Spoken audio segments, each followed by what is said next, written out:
sahabat sekalian, saya kira problem internal seperti ini akan selalu ada di organisasi apapun ya, bukan hanya konteks dakwah. Dalam dunia bisnis ya mesti akan terjadi, dalam pemerintahan ya akan terjadi, dalam berbagai macam lembaga ya, ormas atau LSM atau apa saja yang bukan hanya dalam konteks dakwah gitu ya, tapi dalam berbagai macam aspeknya. Selalu kita temukan kelompok-kelompok yang sebetulnya mereka itu tidak berjuang dengan bersungguh-sungguh. Misalnya kalau organisasi itu sudah menetapkan tujuan-tujuannya, maka eh, ada orang yang dalam organisasi itu betul-betul mengerti, menghayati tujuan itu, dan kemudian dia benar-benar untuk berada di situ tuh dengan sepenuh hatinya gitu ya. Tapi ada orang yang di situ sekedar untuk ya lihat-lihat gitu ya, sekedar untuk mencari keuntungan gitu-gitu. Mohon maaf kalau di misalnya ya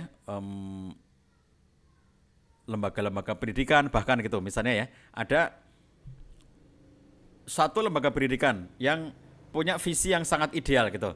Lalu ada beberapa di antara mereka itu yang benar-benar ngerti visi itu dan betul-betul dia berjuang ya untuk mencapai visi itu. Lembaga pendidikan ini kita buat dalam rangka untuk ini gitu. Orang-orang yang dia bersemangat, dia menjiwai, dia menikmati gitu ya dengan visi itu dan mengerti persis tentang visinya sehingga dia berjuang dengan sungguh-sungguh untuk mencapai visi itu. Tapi ada orang yang ya aku sudah daftar ke sana kemari tidak dapat pekerjaan lalu akhirnya keterima di sini ya sudahlah aku kerja aja dulu di sini sementara nanti kalau dapat pekerjaan lain yang lebih menjanjikan aku akan keluar dari sini. Ada yang seperti itu kan. Nah, saya kira itu akan ada di semua lembaga ya. Semua lembaga ada. Oleh karena itu salah satu kanalnya itu adalah dengan jalan memang proses pembinaan SDM yang tidak selesai, tidak pernah berhenti gitu. Artinya terus-menerus gitu ya. Jadi sebetulnya program pembinaan SDM itu nggak ada selesainya. Nggak ada selesainya. Kenapa? Karena seumur hidup manusia dia butuh untuk dibina. Nanti kalau sudah nggak bisa dibina itu namanya ditalkin ya. Jadi orang itu sebelum ditalkin itu dibina dulu. Kalau sudah nggak bisa dibina baru ditalkin. Orang mau mati itu ya jangan dibina, ditalkin orang mau mati itu ya. Dengan kalimat la ilaha illallah gitu ditalkinkan kepada dirinya. Jadi jangan kepada orang yang mau mati itu kemudian kita berceramah ya, ketahuilah bahwa tidak ada ilah kecuali hanya Allah, yang makna dari ilah adalah itu namanya pengajian gitu ya. Dan orang mati tidak lagi bisa mendengarkan pengajian, menjelang dia sakaratul maut yang diperlukan adalah talqin. Tetapi kalau orang itu belum mau mati, belum akan mati, belum sakaratul maut, maka yang ada adalah pembinaan. Jadi eh, proses pembinaan itu seumur hidup ya, sampai orang itu nanti akan ditalkin itu baru selesai proses pembinaannya gitu. Makanya ini yang nanti akan bisa mengurangi, bukan menghilangkan ya, karena ini tabiat kemanusiaan. Jadi mengurangi sisi-sisi negatif dari personal ya. Semua dari kita punya sisi positif, sisi negatif. Tetapi dengan pembinaan SDM itu mereduksi sifat-sifat negatif atau cara pandang yang merugikan. Contohnya misalnya aku di sini hanya untuk mendapatkan keuntungan, itu kan cara pandang yang nanti akhirnya bisa berpengaruh kepada perilaku gitu ya. Nah, tetapi kalau dengan kita di istilahnya itu memvisikan. Jadi kalau tadi saya gambarkan kalau misalnya ada lembaga pendidikan, harus ngerti visi lembaga pendidikan ini, harus mengerti cita-cita dulunya lembaga pendidikan dibuat untuk apa gitu ya. Kayak kita di Indonesia itu ya, harus ngerti visi Indonesia, mengerti tentang cita-cita founding father, bagaimana dulu generasi-generasi para pejuang kemerdekaan itu Indonesia ini maunya seperti apa gitu ya. Jadi kemudian jangan dibelokkan gitu. Jangan dibelokkan dengan kepentingan-kepentingan praktis, kepentingan-kepentingan sesaat atau yang tidak sesuai dengan cita-cita dari pendiri Indonesia. Dibawa kepada arah yang sama sekali tidak sesuai dengan maunya para pendiri bangsa ini. Ini tentu saja sebuah hal yang menandakan bahwa mereka itu tidak ngerti tentang sejarah, tidak ngerti tentang bagaimana aspek-aspek perjuangan zaman dulu gitu ya, pendahulu bangsa ini gitu.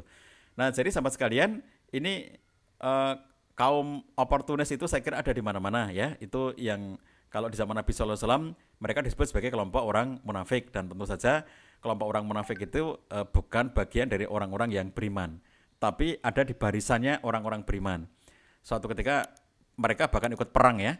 Suatu ketika ada seseorang yang berperang dengan sangat hebat gitu dalam sebuah peperangan di fase Madinah.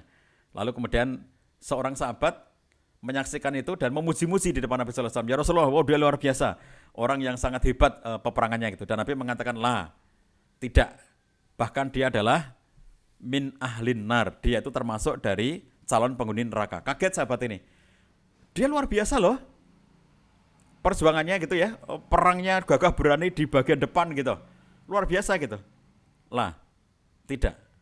Tidak seperti yang kamu bayangkan itu. Saking penasarannya sahabat ini, lalu dia mengikuti orang tadi.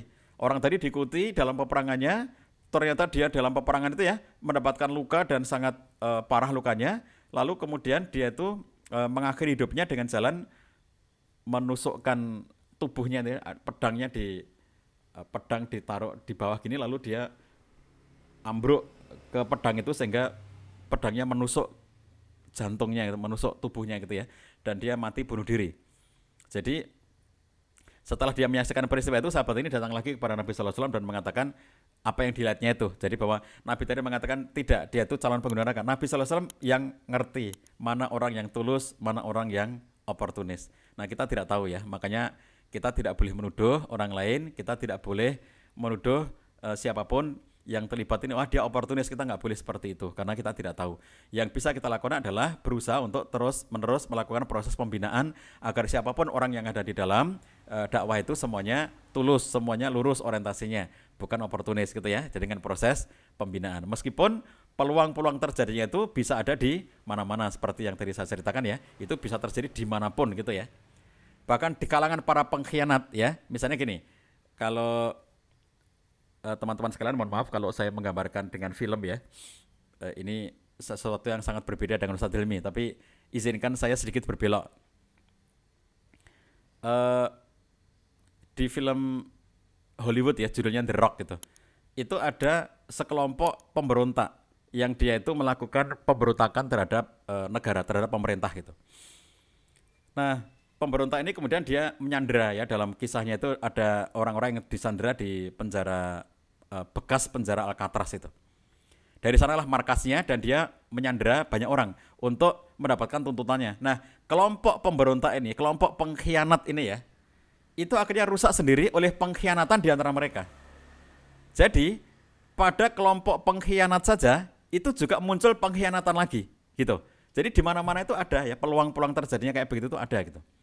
Jadi kisah-kisah seperti yang dalam film The Rock itu sesuatu yang menjadi contoh bahwa sebetulnya peluang-peluang orang itu untuk dia berperilaku secara sangat pragmatis itu berpeluang ada di mana-mana. Maka dalam konteks dakwah yang kita lakukan adalah, pertama kita tentu saja berhusnudzon pada semua orang, dan kemudian kita melakukan proses pembinaan ya, supaya kemudian semuanya menjadi orientasi yang lurus di dalam proses dakwah itu.